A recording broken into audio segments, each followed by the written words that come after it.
hosting a church conference and you stay in a hotel, you're going to be in a hotel with other pastors.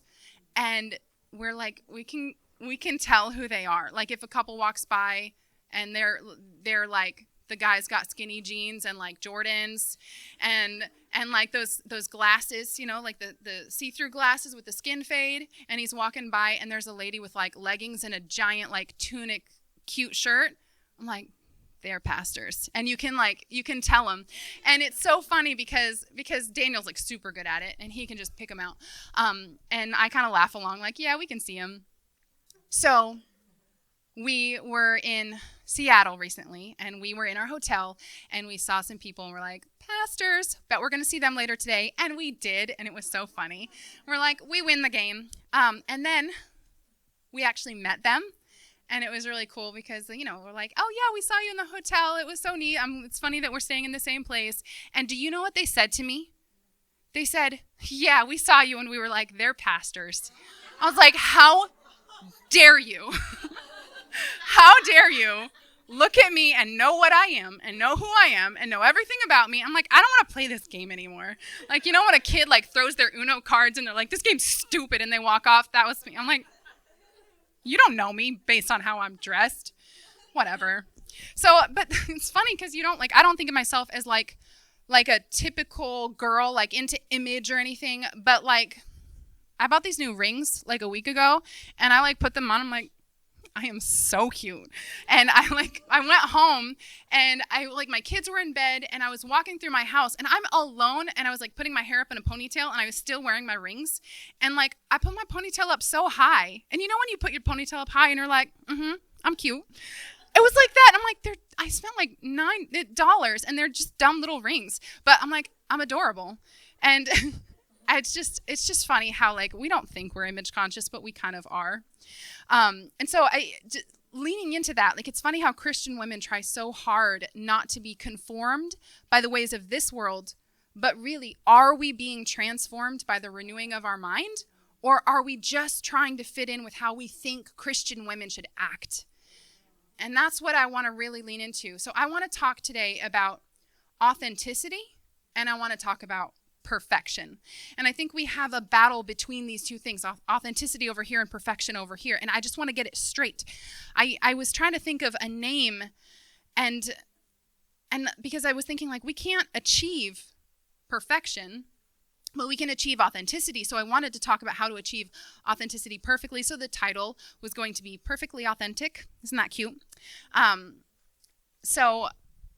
So I want to talk to you guys a little bit, but I also realize like a lot of you don't know me very well, because one of the things about being the wife of a pastor is you are married to a man who talks a lot.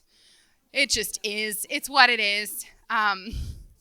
So I may be painting with a broad brush here, but this has been my experience. Like, we go out with like pastors, and Daniel's talking a lot, and all the other pastors are talking a lot, and they just have a lot to say.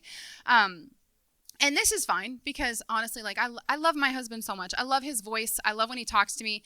And sometimes he'll like watch a movie and he'll be like, hey, I know it's not a movie you're going to love, but I want to tell you about it. And I will listen to him tell me the plot and tell me the characters and tell me who was in it, tell me the plot twist at the end. And I just love it. I just soak it up because I'm like, I just like to hear you talk. So it's not like a negative thing that he talks a lot. I love it. He also listens to podcasts and then tells me the best parts and saves me hours. It's awesome. So all that to say, being married to someone who talks a lot has made it easy for me to forget to tell my story. And that's, of course, not something against Daniel. He doesn't ever mean to make me feel like I don't have a voice. He's never done that. He actually encourages me and frustrates me because he's like, no, you go talk. You go tell people. You've got something to say. But I have found like a certain level of comfort in feeling like, okay, he's player one and I'm player two, So, and he said like a million times, like when we counsel with someone, Daniel will spend an hour talking, and I'll just be silent, but I'll be silent and I'll be thinking. And then at the very end of counseling, I'll just say like one thing. I'll talk for like 45 seconds, and he calls it a truth bomb. And he's like, it blows everybody away. And it's true. I do that. But it's easy because I've been spending an hour just sitting listening to wisdom, and I can do that. I can formulate it. So I benefit from his talkative self. But I want to tell you just a little bit about me before we move on.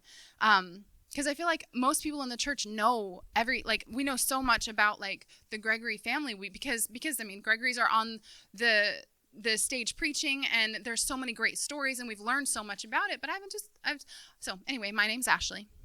I'm the youngest of 5, and I was born in Tennessee. And my mom and dad were both like my mom was a child of 5 children, and my dad was a child of 5 children. And they had 5 children. My mom was a pastor's kid, and my dad was a pastor's kid. So my mom's father was the pastor of a church in Tennessee, and my dad's mother was the pastor of a church in Florida. And so I grew up in church. When I was born, my dad was a traveling evangelist, and my mom was a professional stay-at-home mom that homeschooled all 5 of us. When I was 3, we moved to Minnesota, and my dad became the pastor of a church near St. Paul. And we had a greit house with an awesome yard. It was Minnesota, so it would snow, and we had a hill, and it was a neighborhood and bike riding, and it was just like, the idyllic like 90s town. And like, I'm really thankful for my childhood. We ate every meal together. Like I ate breakfast with my family, ate dinner with my family. We did schoolwork Monday through Friday all together.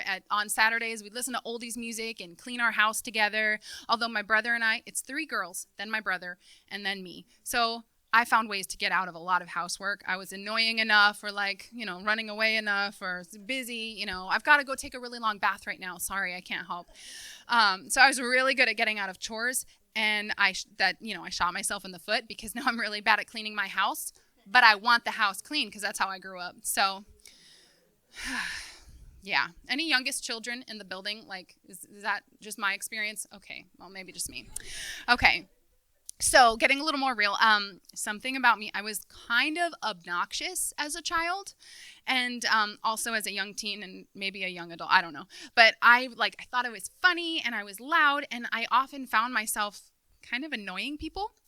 But I eventually got to a point where I didn't want other kids or other people to like roll their eyes when I walked in a room, or like sigh when I started talking. So I started talking less. And I started imitating other people's behavior. I started just doing my best to blend in while still following my convictions. I was also a very moral child. Like, my parents didn't hammer things into my mind, but like I just watched their example and was like, I'm going to be perfect. But I was a kid who wanted to sing and dance and act in movies and be on Broadway. And I realized that to a lot of people, I was too much. So I backed down and I became less. And I think I was less of me for a lot of years. There were a select few people, like my family, my best friends. Those were the people that I could be myself around. But there were definitely negative side effects to feeling like I had to be less like myself in order for people to like me. There were a number of years where I hid behind the introvert label. I felt like and believed that I was introverted because my natural place is to be alone. If I'm just being honest, like, even though I love being around people and that's where I'm the happiest, I still love alone time. And I thought that because I loved alone time, that meant I recharged alone. And I realized later, after some counseling, that I recharge with people and I can't spend too much time alone, or else I'll fall right down into like a low place. So I realized like I was having unhealthy behavior and I was hurting myself without realizing it. And Daniel used to tell me, people love you so much, and I wouldn't believe him. And I would think like, well, it's because they don't really know me, or it's because I'm nice and I never argue with people. And it's a lot to handle, to realize that your life has been guided by your own interpretation of what you assume people want you to be. And I found a way to blend in when I was in high school. I found a way to blend in as a new wife and a young mom. And so my husband and I became lead pastors here less than 3 years ago. And my biggest worry with becoming a pastor's wife was like, how are they going to try and change me? Like, I've heard stories about like people needing the pastor's wife to be perfect and have perfect kids. And I've had all this. I was worried about it. I read this book called You Can Still Wear Cute Shoes. And it was written by a pastor's wife who became, like, her husband became the lead pastor of the church, and she was like boho and cute, and she was just living her life the way, like, for God, but in her own aesthetic. And she said some of the ladies in church took her downstairs and said, okay, you can't wear feathers in your hair. You've got to do right. You can't do these things. And nonsense. And this was a huge concern for me. I thought people would try to change the way I looked and the way I acted. And it's been almost 3 years, and I think I'm safe to say that nobody's trying to change me. I feel really blessed to be in this Victory family. Y'all, thanks. Thanks, ladies. And I'm serious. Like, they treat me like a princess. They call me Pastora, and I just think it's the sweetest. And I, like, my authenticity is celebrated, like, everybody, they think it's cute when I wear a leather jacket, and they appreciate when I'm honest about what I'm struggling with.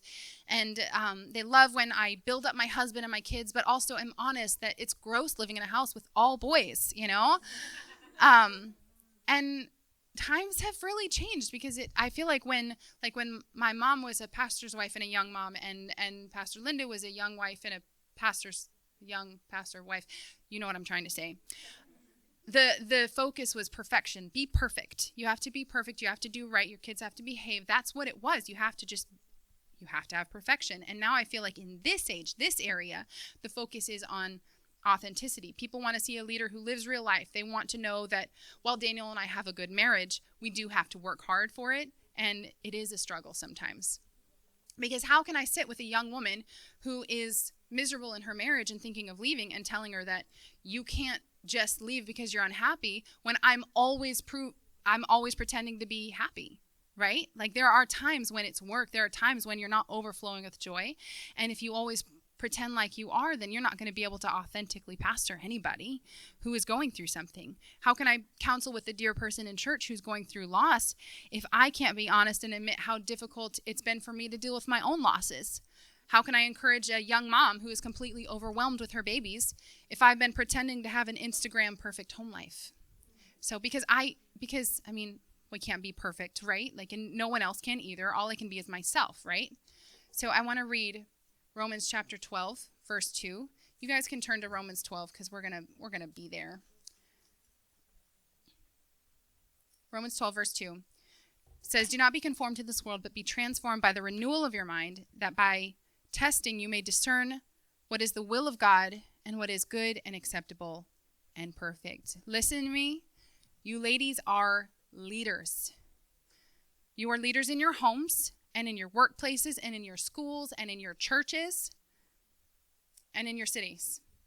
And we can't be so focused on appearing to be perfect that we lose our authenticity, but we also can't be so preoccupied with fitting into the world's standard or even the local church's standard of authenticity that we actually just become a carbon copy of other women. We do not want to be that. So, do a little experiment. Okay, so everything's about God, right? Raise your hand if everything's about God. Keep your hand in the air. Everybody take your forefinger and go like this. And everybody touch your forefinger to your forehead. You guys did it wrong. Whoops. Listen, you're leaders. You were all prepared to follow my directions and do as I said, but you got caught up and you accidentally followed my lead. You were so distracted by what you saw me do that the words I said didn't get through. You all probably would have done it right if I had been an authentic leader in that moment and actually showed you what I told you. Listen up, we're leaders in every room we're in. Every single room we're in. So I was looking through the verses that I had chosen for this talk, and I realized that 2 of them were from Romans chapter 12. I was like, I love verse 2 and I love verse 9. And I was like, okay, I better read this chapter and make sure there's nothing else I'm missing. And I found a few more things. So we are going to read all of Romans 12. You guys ready? Okay. "And so, dear brothers and sisters, I plead with you." Oh, hey, before we read, as we're reading, whether you're on most of you are on your phones, or if you're in a Bible, I want you to underline or highlight whatever it is that sticks out to you. And I'm not going to make anybody like share or like discuss, but if something sticks out to you and you're like, ooh, verse 7 is so good, just remember verse 7, because I want you guys to tell me later what you liked. And so, dear brothers and sisters, I plead with you to give your bodies to God because of all he has done for you. Let them be a living and holy sacrifice, the kind he will find acceptable. This is truly the way to worship him.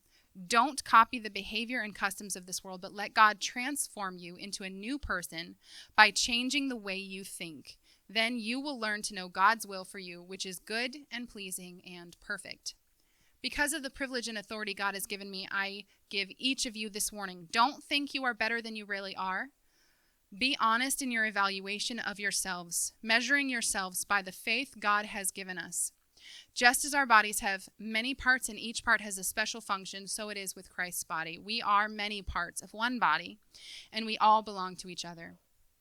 In his grace, God has given us different gifts for doing certain things well. So if God has given you the ability to prophesy, speak out with as much faith as God has given you.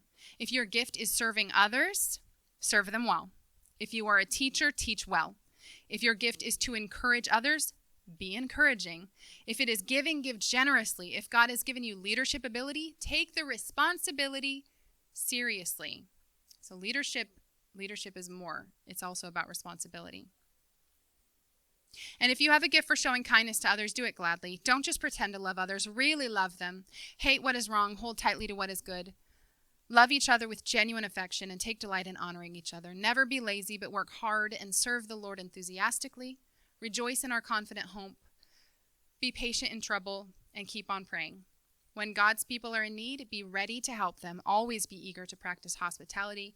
Bless those who persecute you. Don't curse them. Pray that God will bless them. Be happy with those who are happy and weep with those who weep.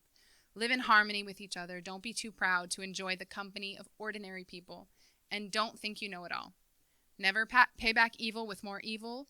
Do things in such a way that everyone can see you are honorable. Do all that you can to live in peace with everyone. Dear friends, never take revenge. Leave that to the righteous anger of God, for the scriptures say, I will take revenge, I will pay them back, says the Lord. Instead, if your enemies are hungry, feed them. If they are thirsty, give them something to drink. In doing this, you will heap burning coals of shame onto their heads. Don't let evil conquer you, but conquer evil by doing good. Sometimes we just need to read a whole chapter of the Bible. And I have a very small discipleship group with just like 2 girls. And we try to meet once a week. And we'll read one chapter of the Bible. We went through some of the Psalms, and we were just floored by how violent the Bible is. And I was like reading this, I'm like, the last verse gets kind of real, heaping coals and God's anger and God. And I was like, should I stop like a verse before? I'm like, nope, it's the Bible. God's got it. I don't have to explain it away. But who had a verse or more than one verse stick out to them and think like, okay, I got to take this seriously? Anybody? What was yours? Just the number is fine.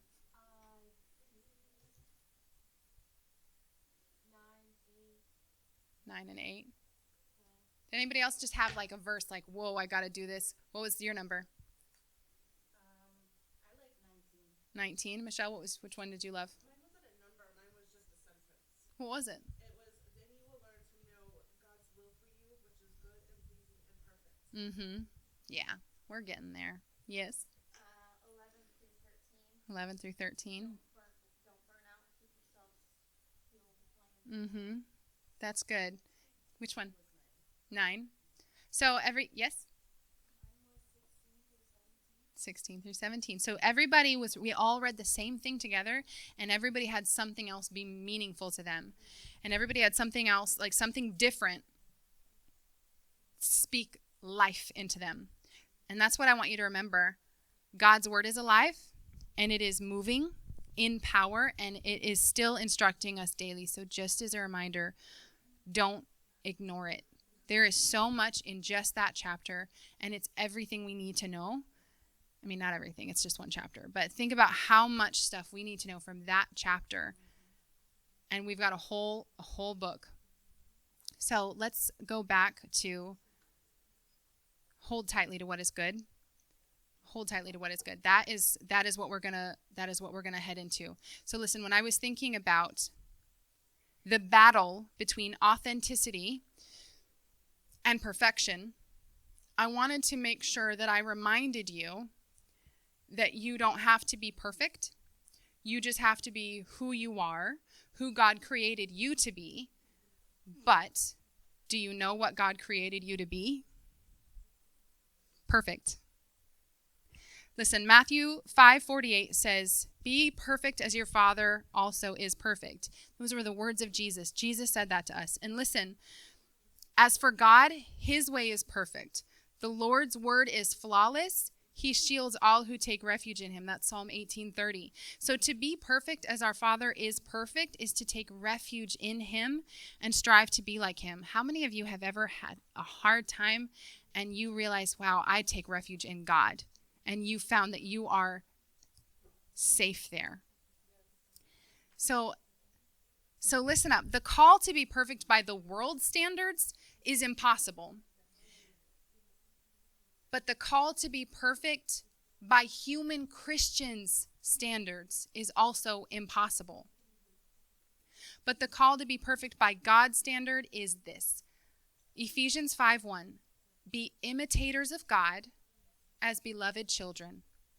See, being perfect as our Father is perfect is to acknowledge that we are children to a perfect Father. And what do fathers do better than teach their children by being their example? And what do children do better than drive their dads crazy because they're acting exactly like them? So ladies, my encouragement to you is to forsake the lead of this world. Because you know where following the world will get you? For me, it's a green pinky.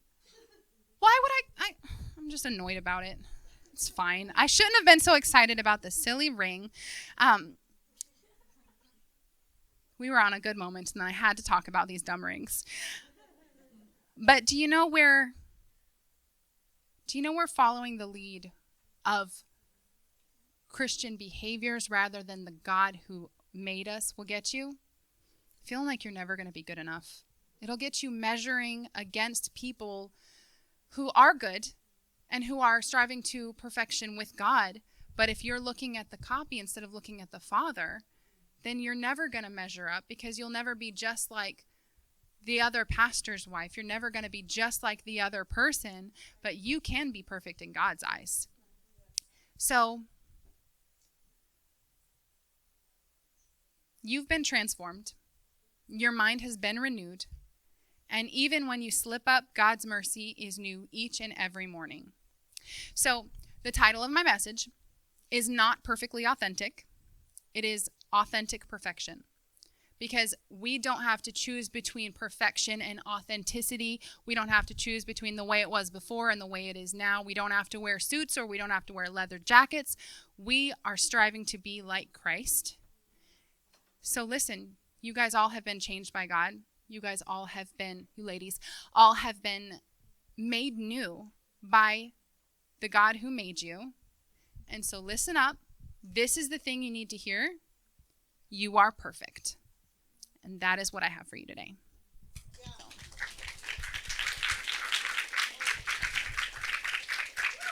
Was that really short? It felt short. Did I not use my 40 minutes? I don't think I did. So does anybody have any questions or anything that they really feel like God's put on them? Yes, Pastor. I do have like a question. Mm-hmm. I'm also like a new Mm-hmm. pastor's wife, so that's something new as well for me. But something similar, Mm-hmm. or actually opposite, happens to me. I do tend to talk a lot, Mm-hmm. but I try not to, because it's just like very mumbling. I don't really say nothing important sometimes. So when we're in a reunion. I'm next to Pastor Alex. And then I start talking. I get excited, Mm-hmm. and I start moving my hands and stuff. But then I feel like a look. I know he's looking at me, and he's like, I don't know, he's like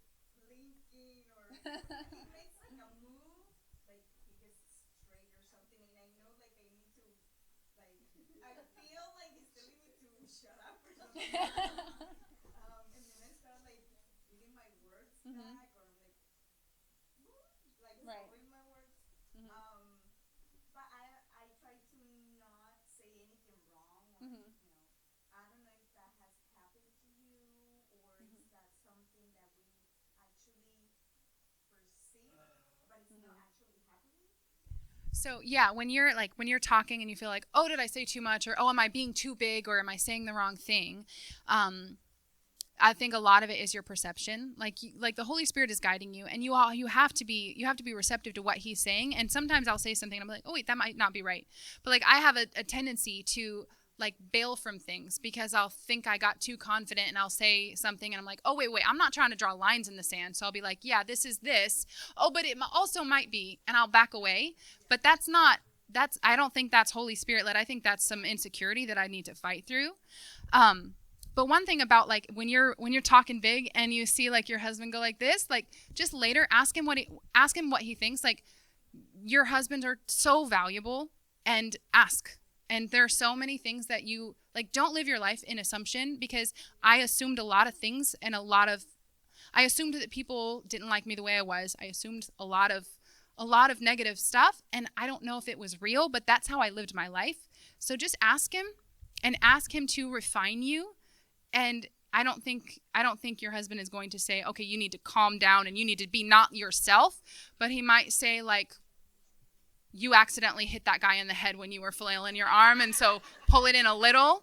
But like you and your excitement, like people love passion, and I want to see you be passionate, and people respond to it. So you be yourself, but let your husband and like a close group of people refine you, but that's not going to change who you are.